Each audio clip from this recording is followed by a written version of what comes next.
Qərbi Azərbaycana qayıdış məsələsi Ermənistandakı seçkilərin əsas müzakirə mövzularından biridir. Müxalifət 300 min azərbaycanlının qayıdışına hazırlıq gedir iddiası ilə hakimiyyəti ittiham edir, iqtidar isə bütün bunlara ya cavab vermir, ya da təkzib edir. Baş nazir Nikol Paşinyan bunun olmayacağını bildirdi. Hərçənd onun bu açıqlamasının seçkiyə hesablandığını düşünmək mümkündür. Çünki soydaşlarımızın sülh şəraitində öz yurdlarına qayıdışı məsələsi aktuallığını itirməyib. Seçkilərdən sonra Azərbaycan-Ermənistan yekun sülh sazişinin imzalanması gözlənilir. Tərəflər arasında uzunmüddətli və davamlı sülh üçün açıq qalan bütün məsələlər həllini tapmalıdır.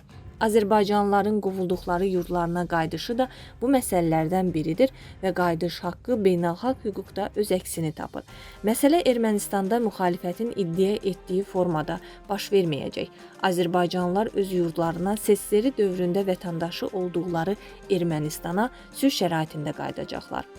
Vaxtilə Azərbaycanlıların qovulduqları kəndlərin əksəriyyətinin boş qalması da o deməkdir ki, qayıdış Ermənistandakı demoqrafik və sosial-iqtisadi problemlərin həllinə də töhfə verə bilər.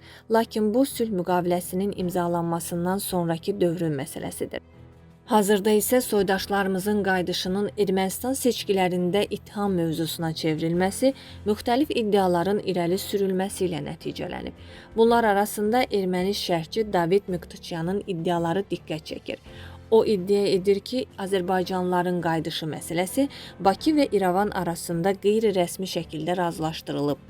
Bu, qeyri-rəsmi mövcud olan iki şərtdən biridir. Birinci şərt ictimaiyyətə məlumdur. Söhbət Ermənistan konstitusiyasının dəyişdirilməsindən gedir. İkinci şərt isə məhz Azərbaycanlıların qayıdışıdır. Seçkilərdən sonra bu şərtlər həyata keçiriləcək, erməni şərhçi iddia edib. Bu iddianın da seçki prosesində hakimiyyəti ittiham etməyə hesablandığı bəllidir.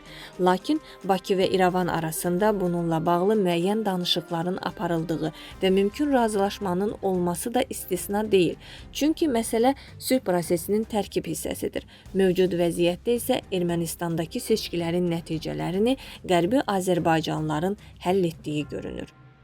Dəyərli izləyicilər, ölkə və dünya gündəmi ilə bağlı xəbərlər təqdim etməyə davam edəcəyik. Öz fikirlərinizi şərh bölümündə qeyd etməyi unutmayın. Sağlıqla qalın.